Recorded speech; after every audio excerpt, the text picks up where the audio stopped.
Good morning. आपण इतिहासाचा तिसरा पाठ अभ्यासत होतो. आपल्या पाठाचं नाव होतं ब्रिटिश सत्तेचा भारतावरील परिणाम. की ब्रिटिशांनी भारतावर राज्य केलं आणि त्याचा परिणाम भारतावर काय झाला.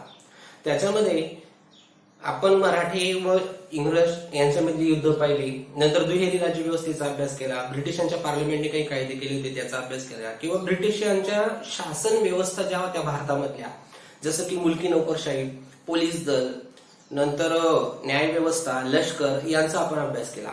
तसंच आपण कालच्या तासिकेला पाहिलं की इंग्रज येण्यापूर्वी भारतामध्ये जे राजे होते ते राजे जमीन महसूल किंवा शेतकऱ्यांकडून कर कसा घ्यायचे, आणि इंग्रज आल्यानंतर त्यांनी कर घेण्याच्या पद्धती कशा बदलून टाकल्या. म्हणजेच आपण फरक स्पष्टकरामध्ये पाहिलं होतं की इंग्रजांपूर्वी राजांचे कर घेण्याच्या पद्धती आणि इंग्रज आल्यानंतर त्यांच्या कर घेण्याच्या पद्धती याच्यामधला फरक आपण अभ्यासला, आणि त्याचा जमीन महसुलीचा परिणाम मग शेतकऱ्यांवर कसा झाला. की शेतकऱ्यांना कोण कोण फसवायचे, जसं व्यापारी होते, सावकार होते, जमीनदार होते आणि ब्रिटिश लोक, हे आपल्या शेतकऱ्यांचं शोषण त्या ठिकाणी करत होते. त्याचा अभ्यास आपण थोडक्यात पाहिला. नंतर आपण पाहिलं की दुष्काळ पडला होता 1860 ते 1900 या कालावधीमध्ये. 40 वर्षाचा जो दुष्काळ होता त्या दुष्काळामध्ये भरपूर शेतकऱ्यांच्या शेती विकल्या गेल्या.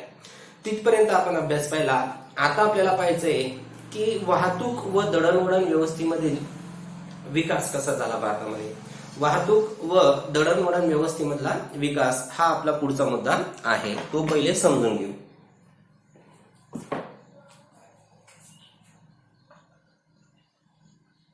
वाहतूक व दळणवळण व्यवस्थेतील सुधारणा.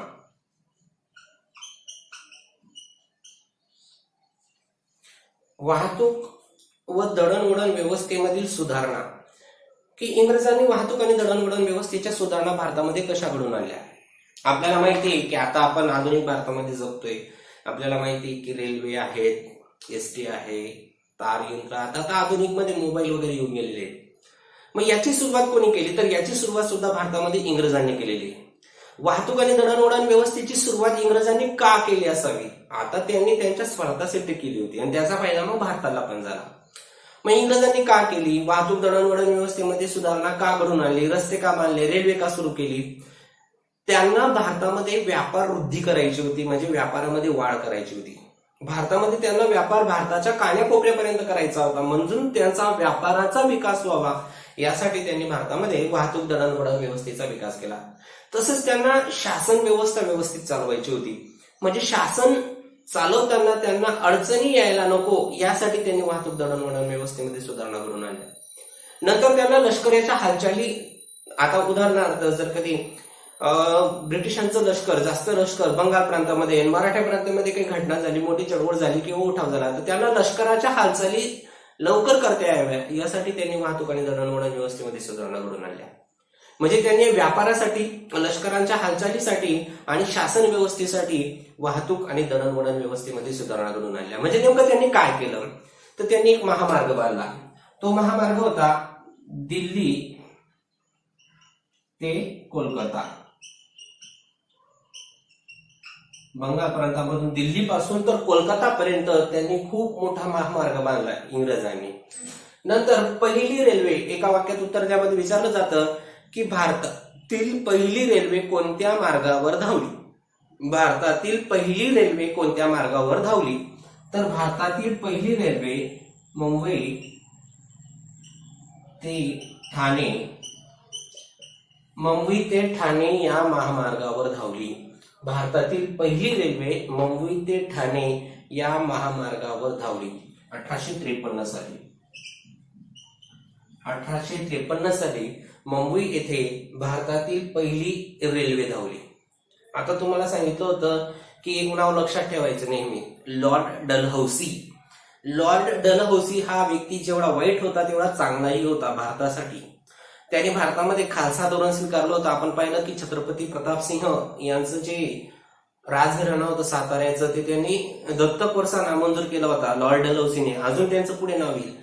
तर भारतामध्ये वाहतूक आणि दळणवळण व्यवस्थेचा विकास जर कोणी केला असेल तर तो होता लॉर्ड डलहौसी. त्याच्यामुळे भारतामध्ये पहिली रेल्वे धावलेली आहे. मुंबई ते ठाणे या मार्गावर 1853 साली भारतामध्ये पहिली रेल्वे धावलेली आहे. नंतर भारतामध्ये तार यंत्रणा सुरू केली. तार यंत्रणा एक लक्षात ठेवा, तार यंत्रणा ही तुमच्यासाठी असे वेगळी असेल, पण जुन्या कालावधीमध्ये जर तात्काळ संदेश पाठवायचा असेल तर तार यंत्रणाद्वारे संदेश पाठवला जायचा.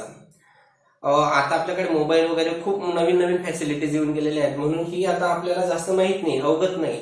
पण अगोदर तार यंत्रणा म्हणजे काय असायचं, जर कधी एखाद्या व्यक्तीला दिल्लीला मेसेज पाठवायचा आहे आणि आजच पाठवायचा आहे, आता मोबाईलमुळे ते शक्य होऊन गेलेलं आहे की आपण तात्काळ पाठवतो, पण जर तो मेसेज जुन्या कालावधीमध्ये एकच दिवसात पाठवायचा असेल तर कोणत्या यंत्रणेचा त्या ठिकाणी उपयोग केला जायचा, तार यंत्रणा. मग ही तार यंत्रणा त्यांनी सुरू केली.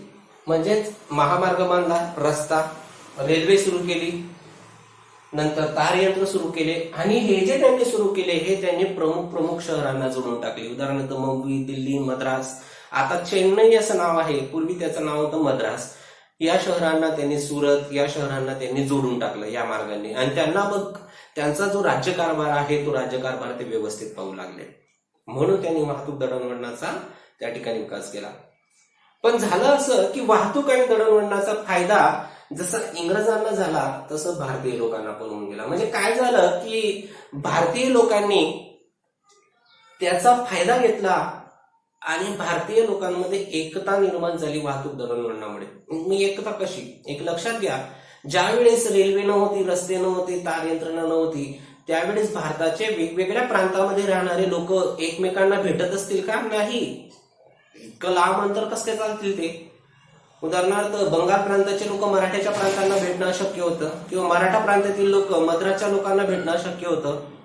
परंतु वाहतूक दळणवळणामुळे काय झालं की हे वेगवेगळ्या प्रांताचे लोक एकत्र येऊ लागले आणि भेटू लागले. तर अशा प्रकारे वाहतूक आणि दळणवळणाचा फायदा भारतीय लोकांना पण झाला. इंग्रजांनी त्यांच्या स्वार्थासाठी केला होता, इंग्रजांनी त्यांचा व्यापार वाढीसाठी केला होता, किंवा इंग्रजांनी त्यांचा प्रशासकीय सोयीसाठी केला होता. पण भारतामध्ये या वाहतूक आणि दळणवळणाचा एक चांगला परिणाम झाला की भारतीय लोकांमध्ये एकता वाढली. म्हणजे वेगवेगळ्या प्रांतांचे लोक एकमेकांना भेटू लागले, एकमेकांचे आचार विचार जुळले, आणि नंतर भारतामध्ये एकता निर्माण झाली. तर असा फायदा या वाहतूक दळणवळणाचा आपल्याला झालेला दिसून येतो. आता पुढे काय झालं बघा, एक कारणे विचारलेलं आहे की भारतामध्ये जुन्या उद्योगधंद्यांचा ऱ्हास झाला ब्रिटिशांमुळे. ऱ्हास होणे म्हणजेच काय की ते जुने उद्योगधंदे हळूहळू बंद पडू लागले. ऱ्हास होणे म्हणजे हळूहळू बंद पडणे. मग या जुन्या उद्योगधंद्यांचा ऱ्हास का झाला इंग्रजांमुळे, जुने उद्योगधंदे भारतामध्ये बंद का पडू लागले, ते आपल्याला बघायचं आहे. तुम्हाला कारणे त्यामध्ये विचारलेलं आहे की भारतामध्ये जुन्या उद्योगधंद्यांचा ऱ्हास झाला, मग ते पाहू.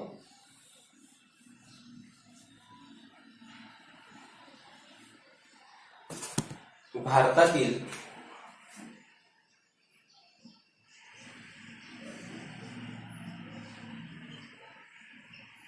जुन्या उद्योग धंद्याचा ऱ्हास, भारतामधील जुन्या उद्योगधंद्यांचा ऱ्हास. आता एक लक्षात घ्या की भारतामध्ये जुन्या कालावधीमध्ये, म्हणजेच 1900 पासून समजा, तर त्या कालावधीमध्ये भारतात किंवा त्याच्यापूर्वी भारतामध्ये छोटे छोटे उद्योगधंदे होते, घरातले घरात केले जायचे. म्हणजे कोणी मूर्ती बनवायचं, कोणी कपडे शिवायचे, कोणी कपडे, आता चरख्यावर कपडे तयार करणे, कोणी मूर्ती बनवणे, कोणी चप्पल बूट तयार करणे, कोणी कपडे शिवणे, असे छोटे छोटे उद्योग होते. त्याला म्हणतात मध्यम उद्योग, लघु उद्योग, म्हणजे असे उद्योग होते भारतामध्ये. मग आणि हे जे उद्योग असायचे, हे उद्योग भारतीय लोक आपल्या हाताच्या कौशल्याने त्या ठिकाणी तयार करत, म्हणजे हाताने वस्तू तयार करायचे. आता हाताने वस्तू तयार करायचे म्हटलं तर मग एका दिवसात जास्त वस्तू तयार होणार नाही. एक दोन व्यक्ती जर वस्तू तयार करत असतील तर मग ते कमी वस्तू तयार व्हायचे.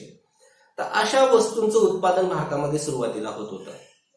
पण मग इंग्रज भारतामध्ये आले. आता इंग्रज भारतामध्ये कशासाठी आले होते? त्यांचा मुख्य हेतू होता व्यापार करणे. ईस्ट इंडिया कंपनीचा मुख्य हेतू व्यापार करणे. ते हळूहळू नंतर राज्य करू लागले, पण त्यांचा मुख्य हेतू होता व्यापार करणे. आणि आपल्याला माहिती आहे की इंग्लंडमध्ये औद्योगिक क्रांती झाली होती, म्हणजे उद्योगधंद्यांचा विकास झाला होता. इंग्लंडला जगाचा कारखाना असं सुद्धा म्हणतात. मग त्याच्यामुळे काय झालं की इंग्रजांनी त्या ठिकाणी ज्या वस्तू आणल्या त्या वस्तू यंत्राने तयार केल्या होत्या. त्यांचे ज्या वस्तू होत्या ते कशाने तयार केल्या होत्या? यंत्राने. आता यंत्राने ज्या वस्तू तयार होतात ते जास्त तयार होतात एका वेळेस. हाताने ज्या वस्तू तयार होतात त्या कमी तयार होतात. आपल्याला माहिती आहे हाताने वस्तू तयार केली आणि यंत्राने ते लवकर होईल. परत यंत्राने तयार केलेल्या वस्तू जास्त असल्यामुळे त्या थोड्या स्वस्त असतील, त्या स्वस्त होत्या. आता भारताचं पाहू. हे झालं इंग्रजांचं. भारताच्या वस्तू कशाने तयार केल्या आहेत? हाताने. हाताने तयार केल्यामुळे ते जास्त तयार होत असतील का? नाही, ते कमी तयार होत होत्या. आणि कमी असल्यामुळे मग ते महाग असतील. भारताच्या वस्तू थोड्याशा त्यावेळेस महाग होत्या. बघा तुलना बघा. भारताच्या वस्तू कशा तयार होत्या? हाताने, कमी आणि महाग. आणि इंग्रजांच्या वस्तू कशा तयार होत्या? यंत्राने, जास्त आणि स्वस्त. त्यातल्या त्यात इंग्रजांचं भारतावर राज्य होतं. मग इंग्रजांनी काय केलं की भारतातल्या वस्तू जेव्हा ते विदेशात पाठवायचे किंवा ते घेऊन जायचे तेव्हा त्याच्यावर ते जास्त कर आकारायचे. आपल्या वस्तूंवर जास्त कर. आणि इंग्रज जेव्हा भारतामध्ये यायचे तेव्हा त्यांच्यावरती कमी कर आकारायचे. कमी कर. आता कमी कर आकारल्यामुळे त्यांच्या वस्तू स्वस्त होत्या आणि आपल्या जास्त कर आकारल्यामुळे आपल्या वस्तू महाग होत्या. मग मला सांगा भारतातील जे लोक आहेत कोणत्या वस्तू घेतील? महाग घेतील की स्वस्त घेतील? तर साहजिकच स्वस्त घेतील. त्यातल्या त्यात ते यंत्राने तयार केल्यामुळे ते दिसायला खूप छान आकर्षित असायच्या. जरी ते टिकाऊ नसतील तरी ते आकर्षित असायच्या. आपल्या हाताने तयार केलेले थोडे ओबडधोबड असते, टिकाऊ असतील पण ओबडधोबड होते. म्हणून इंग्रजांच्या ज्या वस्तू होत्या त्या जास्त विकल्या गेल्या आणि भारताच्या वस्तू कमी विकल्या गेल्या. भारताचे ज्या वस्तू आहेत किंवा भारताचे जे उद्योगधंदे आहेत ते इंग्रजांच्या उद्योगधंद्यांशी त्या ठिकाणी चढाव करू शकले नाही. ते कमी पडले. कारण भारतामधल्या ज्या वस्तू होत्या ह्या महाग पण होत्या, त्यांच्यावरचा कर जास्त होता, त्या हाताने तयार केलेल्या होत्या. इंग्रजांच्या यंत्राने तयार केलेल्या होत्या त्या स्वस्त होत्या आणि त्यांच्यावर कर कमी आकारलेला होता. म्हणून त्यांच्या वस्तू आकर्षित असल्यामुळे, स्वस्त असल्यामुळे भारतीय बाजारपेठमध्ये त्या जास्त विकल्या गेल्या, एक कमी विकले गेले. म्हणून यांचा टिकाव लागला नाही. आणि याचा परिणाम असा झाला की भारतामधले हे जे छोटे छोटे उद्योगधंदे होते हे छोटे छोटे उद्योगधंदे बंद पडले आणि भारतामध्ये भरपूर व्यापारी, लाखो हजारो व्यापारी हे बेकार झाले, बेकार होऊन गेले. बेकार होणे म्हणजेच काय की त्यांना कामधंदा नव्हता, त्यांना इतर उद्योगधंद्यातला कामधंदा येत नव्हता, त्यांना फक्त त्यांच्या वस्तू तयार केल्या करता येत होत्या. परंतु ते सुद्धा बंद पडल्यामुळे आता ते बाजारपेठेमध्ये विकलेच गेले नाही, मग ते कशाला तयार करतील? तर अशा प्रकारे भारतामध्ये जुन्या उद्योगधंद्यांचा ऱ्हास झाला, ते नष्ट झाले. तुम्हाला कारणे विचारलेले आहे भारतामध्ये जुन्या उद्योगधंद्यांचा ऱ्हास का झाला. त्याचं कारण असं द्यायचं की इंग्रजांच्या वस्तूवर जास्त कमी कर आकारला जायचा, भारतीय वस्तूंवर जास्त कर आकारला जायचा. इंग्रजांच्या वस्तू हाताने तयार केल्या होत्या, इंग्रजांच्या वस्तू यंत्राने तयार केल्या होत्या, भारताच्या वस्तू हाताने तयार केल्या होत्या. इंग्रजांच्या वस्तू स्वस्त होत्या, भारताच्या वस्तू महाग होत्या. इंग्रजांच्या वस्तू जास्त तयार केलेल्या असायच्या, भारताच्या कमी होत्या. या तुलनेमुळे भारताच्या वस्तू बाजारपेठेमध्ये टिकाऊ धरू शकले नाही, कॉम्पिटिशन करू शकले नाही. म्हणून भारतातले जे जुने उद्योगधंदे आहेत हे हळूहळू ऱ्हास झाले. पण जरी भारतामध्ये जुन्या उद्योगधंद्यांचा ऱ्हास झाला असेल तरी भारतामध्ये त्यावेळेस काही नवीन उद्योगधंद्यांचा विकास झालेला आहे. जास्त नाही पण थोड्याफार प्रमाणावर नवीन उद्योगधंद्यांचा विकास झालेला आहे. म्हणून आपल्याला पुढचा मुद्दा बघायचा आहे की नवीन उद्योगधंद्यांचा विकास कसा झाला.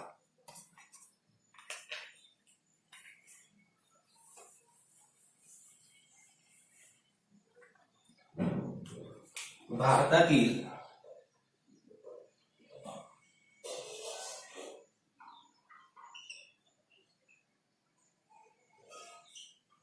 नव्या उद्योग धंद्यांचा विकास.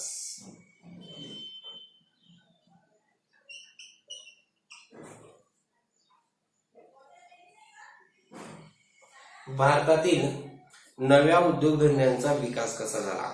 वास्तविक बघायला भारताकडे आधुनिक तंत्रज्ञान होतं का? नाही. भारताकडे व्यवस्थापन होतं का? नाही. इंग्रजांकडे होतं सगळं, आधुनिक तंत्रज्ञान होतं त्यांच्याकडे व्यवस्थापन होतं, त्यांच्याकडे भांडवल होता, पैसा होता. भारताकडे नव्हतं. म्हणजे भारताला इंग्रजांनी मदत केली का उद्योगधंदे स्थापन करायला? नाही. म्हणजेच इंग्रजांनी भारताला मदत केली नाही. इंग्रजांनी मदत केली नाही. का करतील ते? त्यांना माहिती आपण व्यापार करायला आलो आणि यांना आपण का मदत करायची? त्यांनी नाही केली, म्हणजे इंग्रजांनी मदत केली नाही. नंतर भारतामध्ये लोकांना व्यवस्थापन म्हणजेच काय की कच्चा माल कसा आणायचा, पक्का माल कसा तयार करायचा, यंत्र कुठून आणायची, यंत्र कसं चालवायचं, हे व्यवस्थापनच नव्हतं. तर मग हे व्यवस्थापनेचा अभाव होता भारतीय लोकांकडे. व्यवस्थापनेचा अभाव, व्यवस्थापन नव्हतं भारतीय लोकांकडे.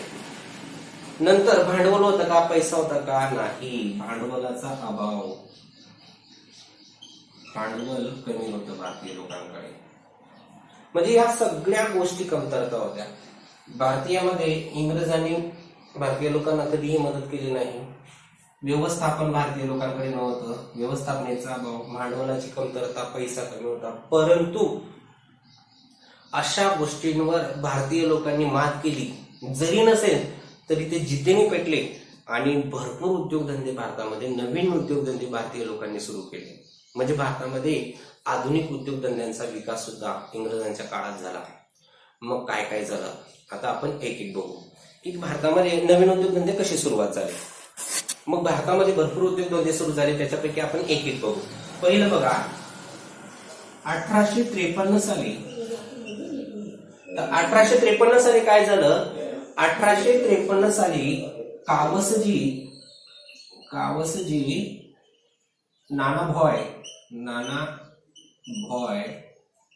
दावर, कावसजी नानाभाई दावर हे एक मोठे उद्योजक होते. यांनी पहिली कापड गिरणी, भारतामधली पहिली कापड गिरणी कोणी तयार केली? कावसजी नानाभाई दावर. कावसजी नानाभाई दावर यांनी पहिली कापड गिरणी 1853 साली कुठे स्थापन केली? मुंबईला. मुंबई या ठिकाणी 1853 साली पहिली कापड गिरणी सुरू झाली भारतामध्ये. कावसजी नानाभाई दावर यांनी सुरू केली मुंबई या ठिकाणी. ही होती पहिली कापड गिरणी. नंतर 1855 ला, 1853 नंतर 1855 ला बंगालमधील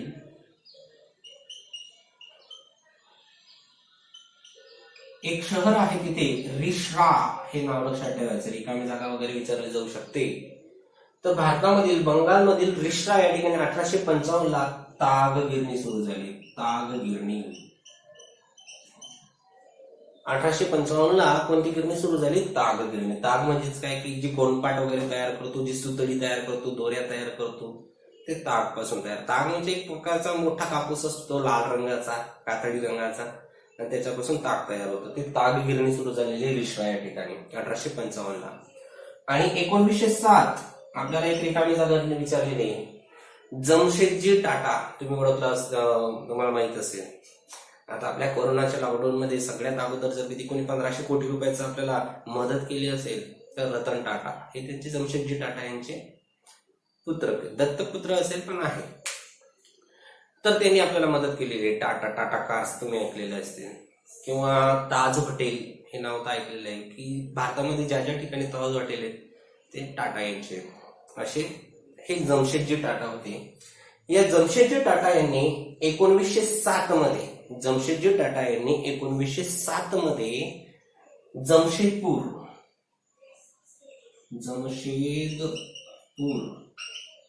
आता जमशेदपूर हे शहर झारखंड मधलं एक मोठं शहर आहे. झारखंडची राजधानी रांची, पण तिथलं जे प्रख्यात शहर आहे, तिथे लोहपोलाद उद्योगधंदे आहेत, ते जमशेदपूरला आहेत. आणि जमशेदपूर हे शहर, यांना नाव ते जमशेदजी टाटा यांच्यावरून पडलेलं आहे. तर 1907 ला जमशेदपूर या ठिकाणी, रिकामी जागा विचारलेली तुम्हाला कुठे, इथं मुंबई दिली नाही, जमशेदपूर या ठिकाणी टाटा आयर्न अँड स्टील कंपनीचा पोलाद निर्मितीचा कारखाना त्यांनी सुरू केला. जमशेदजी टाटा यांनी 1907 साली टाटा आयर्न अँड स्टील कंपनीचा पोलाद निर्मितीचा कारखाना 1907 ला जमशेदपूर या ठिकाणी सुरू केला. ही रिकामी जागा लक्षात ठेवायची. आता जमशेदजी टाटा, जमशेदपूर, सोपं आहे ते. तर तिथे पोलाद निर्मितीचा कारखाना यांनी सुरू केलेला आहे. मग अनेक रासायनिक उद्योग, कोळसा उद्योग, असे भरपूर उद्योगधंदे भारतामध्ये त्यावेळी सुरू झाले. म्हणजे जरी आधुनिक उद्योग, मध्यम उद्योगाचा, लघु उद्योगाचा जरी राज झाला असतील, जुन्या उद्योगाचा जरी राज झाला असेल, तरी काही प्रमाणात भारतामध्ये नव्या उद्योगधंद्यांचा सुद्धा विकास झालेला होता. जरी इंग्रजांनी भारतीय लोकांना मदत केली नाही, व्यवस्थापन नव्हतं, भांडवल नव्हतं, या सगळ्या गोष्टींवर त्यांनी मात केली आणि मग हे उद्योगधंदे स्थापन केले. आपण याचे 3 सखोल पाहिले. जसं 1853 साली कावसजी नानाभाई दावर यांनी मुंबई या ठिकाणी स्थापन केलं. 1855 साली बंगालमध्ये रिष्ठा या ठिकाणी कारखाने सुरू झाली. 1907 ला जमशेदपूर या ठिकाणी कारखाना सुरू झाला. तर अशा प्रकारे भारतामध्ये नव्या उद्योगधंद्यांचा रास त्या ठिकाणी नव्या उद्योगधंद्यांचा विकास आपल्याला सांगता येतो. आता या पाठामध्ये भरपूर त्याच्यामध्ये तक्ता वगैरे विचारलेला आहे. शेवटचा मुद्दा आहे तो शेवटचा मुद्दा म्हणजे सामाजिक व सांस्कृतिक परिणाम. भारतामध्ये सामाजिक व सांस्कृतिक परिणाम आपल्याला अभ्यासायचा आहे. भारतामधील सामाजिक व सांस्कृतिक परिणाम.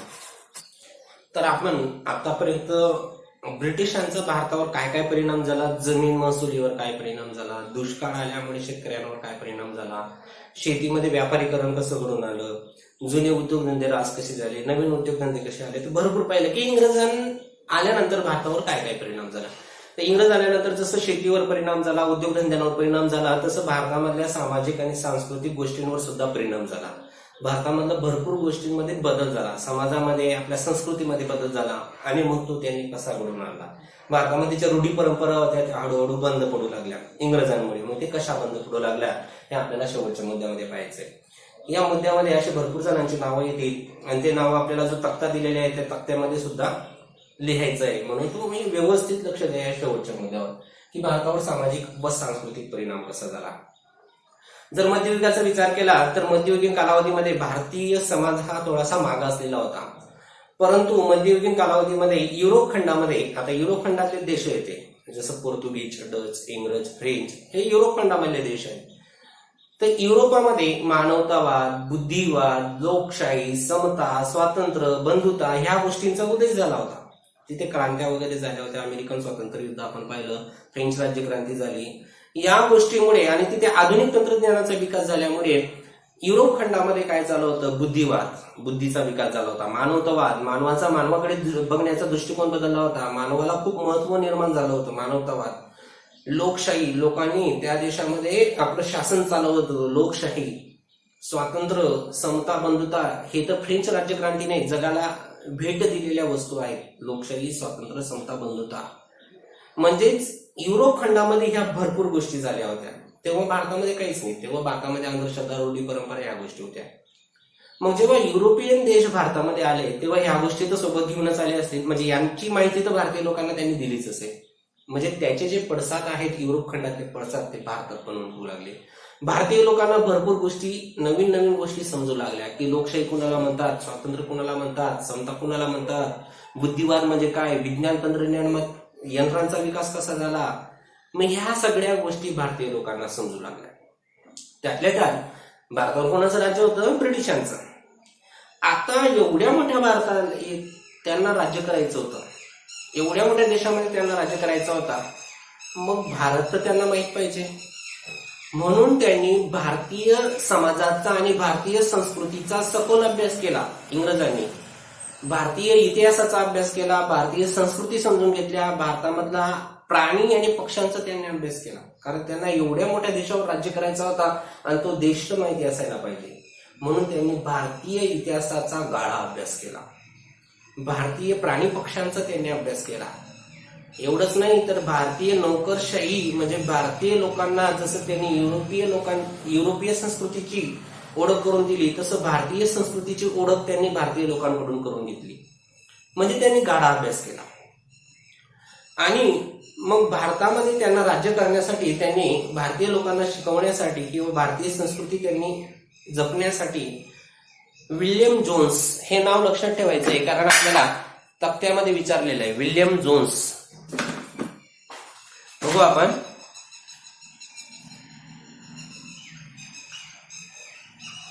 William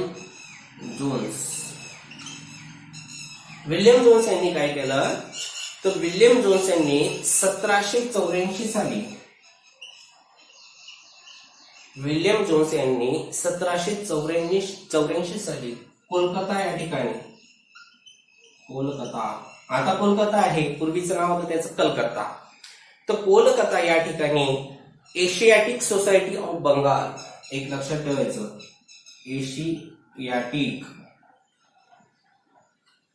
Asiatic society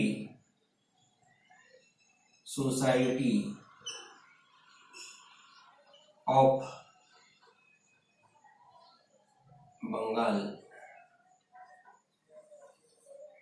Asiatic Society of बंगालची स्थापना विल्यम जोन्स यांनी 1784 साली कोलकाता या ठिकाणी केली. म्हणजे एक विद्यापीठ होतं ते अभ्यास करण्यासाठी. तर एशियाटिक सोसायटी ऑफ बंगालची स्थापना विल्यम जोन्स यांनी 1784 साली कोलकाता या ठिकाणी घडवून आणली. नंतर भारताचा एक गाडा अभ्यासक होता, भारताचा म्हणजे भारतीय संस्कृतीचा. तर भारतीय संस्कृतीचा एक गाडा अभ्यासक होता जर्मन विचारवंत मॅक्स म्युलर. जर्मनीचा होता तो, जर्मन विचारवंत होता मॅक्स म्युलर. या जर्मन विचारवंत मॅक्स म्युलर यांनी भारताचा तो गाडा अभ्यासक असल्यामुळे भारतीय संस्कृती, भारतीय इतिहास, भारताचं सामाजिक जीवन कसं होतं त्याचा त्यांनी सखोल अभ्यास केला. आता ब्रिटिश लोक भारतीय संस्कृतीचा, भारतीय इतिहासाचा अभ्यास करू लागले. मग भारतीय लोकांना असं वाटलं की जर विदेशातले लोक आपला अभ्यास करत असतील तर आपण आपल्या संस्कृतीचा अभ्यास का करायचा नाही, आपण आपला इतिहास का समजून घ्यायचा नाही. तर मग यांचा हेवा म्हणून जसं ब्रिटिशांनी किंवा युरोपीय लोकांनी भारतीय संस्कृतीचा अभ्यास केला, त्यांचा हेवा म्हणून भारतीय जे नवशिक्षित तरुण लोक होते त्या नवशिक्षित तरुण लोकांनी भारतीय इतिहासाचा सुद्धा गाडा अभ्यास त्यावेळेस केलेला दिसून येतो.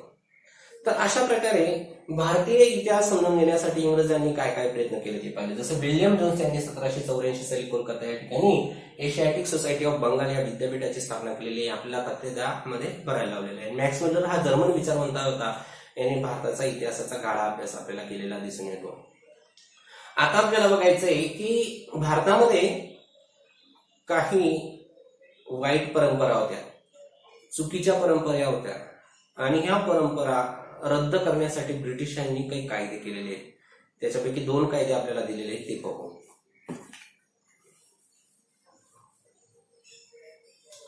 तर भारतामध्ये एक अतिशय वाईट पद्धत ती होती सतीची पद्धत. सतीची पद्धत म्हणजेच काय की एखाद्या स्त्रीचा पती मेल्यानंतर त्या स्त्रीला त्याच्या त्या चितेवर जिवंत जाळलं जायचं. ही खूप वाईट पद्धत, खूपच वाईट पद्धत होती. आणि ही वाईट पद्धत बंद होण्यासाठी भारतीय विचारवंतांनी तर प्रयत्न केलेच, पण मग ते प्रयत्न त्यांनी केले, पण कायदा कोणी केला तर मग ब्रिटिशांनी केला आहे तो कायदा. ती प्रथा बंद होण्यासाठी ब्रिटिशांनी काही कायदे केलेले आहेत. त्यापैकी बघा की 1829 साली सतीबंदीचा कायदा झाला. जरी तो राजाराम मोहन राय यांच्यामुळे झाला असला तरी तो कायदा तर कोणीतरी केला असेल. तो कायदा केलेला आहे लॉर्ड बेंटिंग. तो कायदा कोणी केलेला आहे? लॉर्ड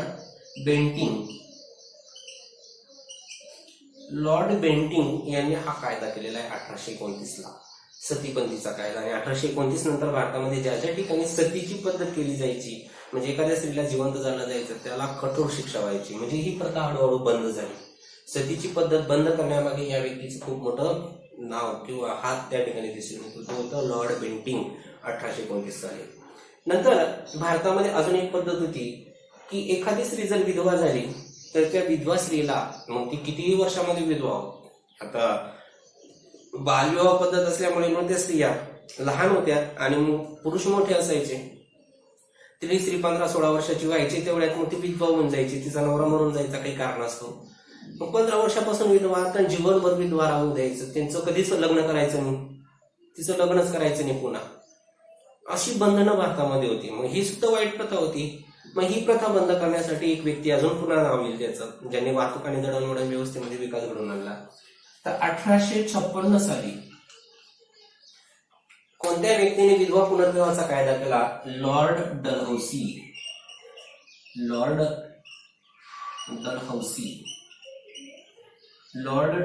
या व्यक्तीने विधवा पुनर्विवाहाचा कायदा केला. तर त्यामध्ये हे दोघं आलेले आहेत. विधवा सतीबंदीचा कायदा लॉर्ड बेंटिंग, विधवा पुनर्विवाहाचा कायदा इथे लिहितो सतीबंदी आणि इथे विधवा पुनर्विवाह,